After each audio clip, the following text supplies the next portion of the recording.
to see so many people here. I've been working in the community centre for about 7 weeks now, just trying to engage with some of the young people here who, like a lot of the communities I work in, can be quite challenging.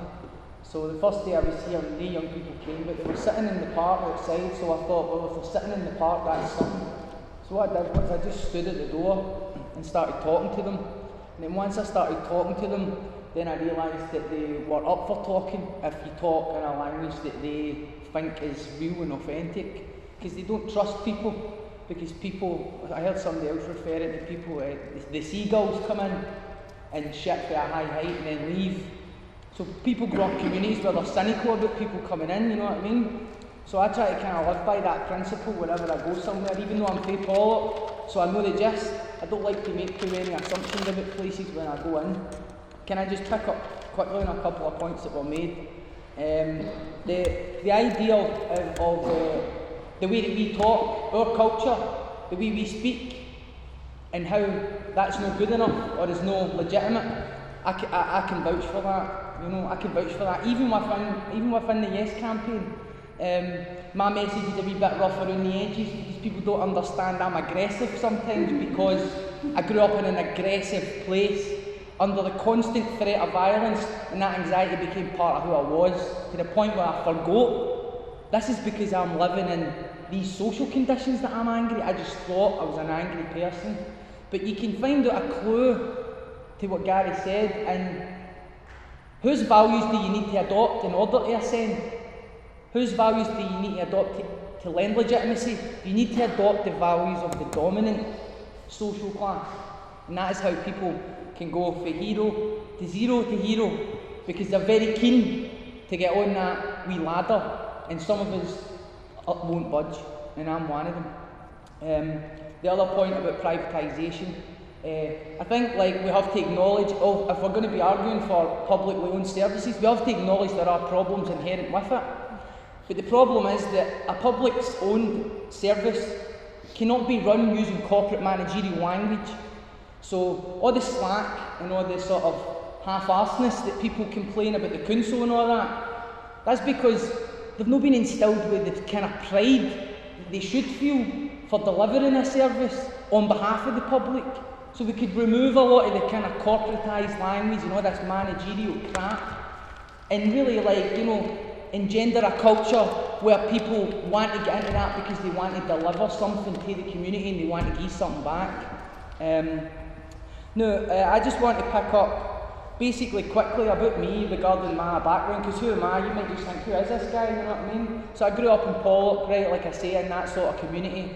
Addiction was quite rife in my family. I've lost a lot of family since to it. I managed to get sober about 18 months ago, and what I realise now, looking back in hindsight, is that I drank in the engine room, and my addiction was all this anxiety and fear, this fear that I was telling you about, and that became a dependency. It was a psychology of dependency.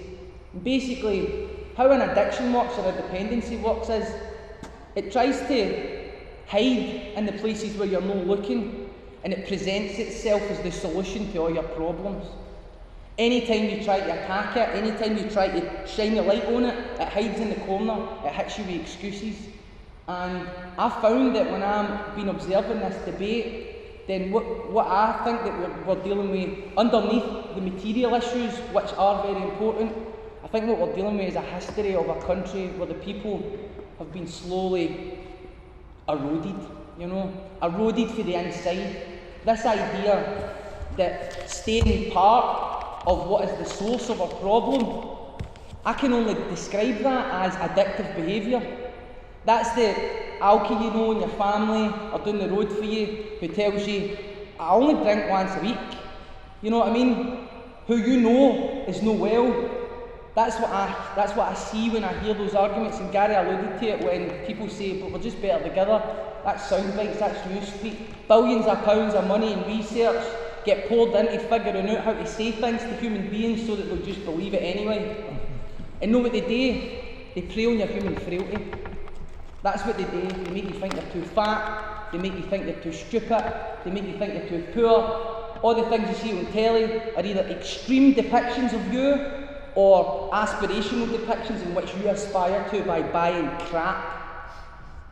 Now that is what I think this society is about. Now that's materialism. The problem we've got with this debate now is the politicians cannot make an argument against materialism because they're scared about it being refuted as being idealistic. It's just empty words, they say. Okay, so let's have a look at the material things that we treasure. Welfare, the health service, your employment rights, which are being eroded aggressively. All these things that we have versus the things we want, and all the things we're afraid to lose, all tied up in that ball of anxiety about the future. So, if people want to look at this through a materialist lens, can I ask them to look at British history through the same lens? Know what Jeremy Paxman says British history is about. Look at it, the materialist conception of history. Know the values espoused by the leaders, but what they were actually in it for. And you look at British history, what you see is the most aggressive force ever on the face of the earth.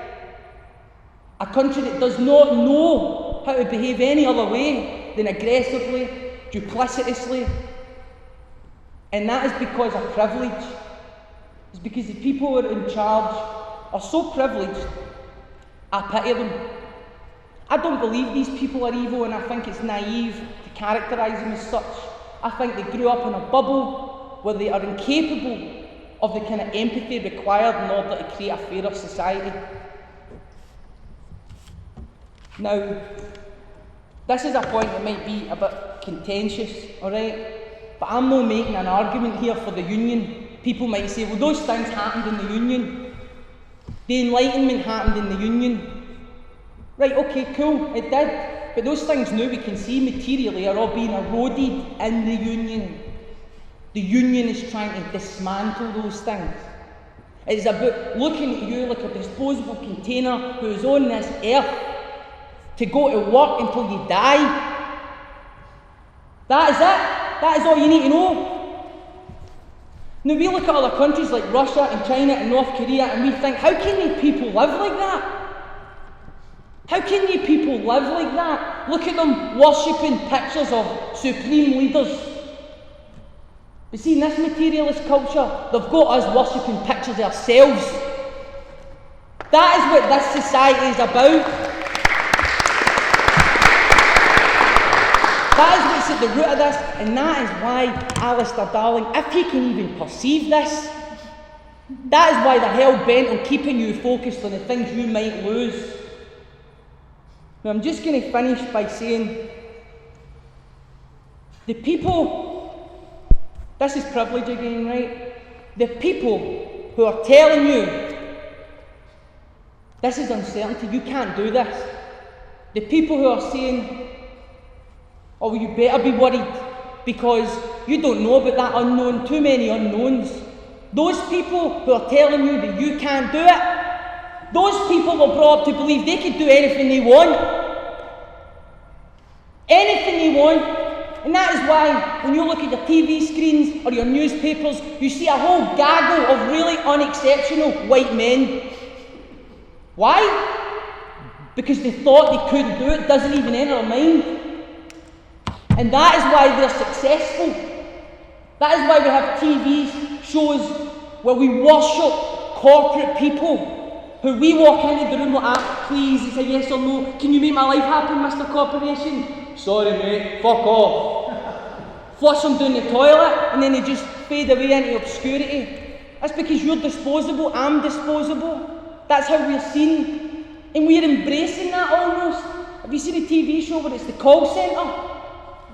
Now, anybody that's worked in a call centre will know it's not really great for your sense of empowerment in life. It's not really great for your sense of self-esteem. But these are the jobs that are available to people like us. There's nothing on that TV show that's alluding to any of that truth about the call centre. It's all just about glamorising it so you can go to your job in the call centre and think you've got a chance to go on the telly one day.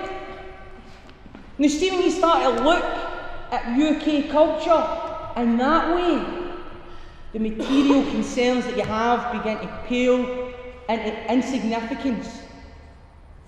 Those things that we are afraid to lose would not have existed if not for people who were idealistic, who spoke out and inspired others to fight for those things. All throughout crucial junctures in history, and folks, we need to recognise this is one of those moments. This is what they don't want you to know. This is one of these moments. Now, I don't know what way everybody's swinging in here, right? Some people might be yes, some people might be maybe, some people might be no. But I urge you to listen to the voice right deep in your head. The one you have to overrule because you want to fit in. The voice that says, this life is really unfair and I'm getting shat on everywhere I turn. I'm stressed out my box and I forgot why. I don't trust people. I'm agitated. They're relying on your low self-esteem and your desire to acquire things on a material level. They're relying on you to just stay thinking like that and no be idealistic and no aspire to more. I believe we can do it. And I'll finish on this. See, when I get sober, I had been trying for years to the point where, see, the people that loved me, even the people close to me, they didn't think I could do it. I nearly died. My ego nearly killed me. No, it was running all that, driving all that, because all I could think about was what can I get out of life? What can I get? Me.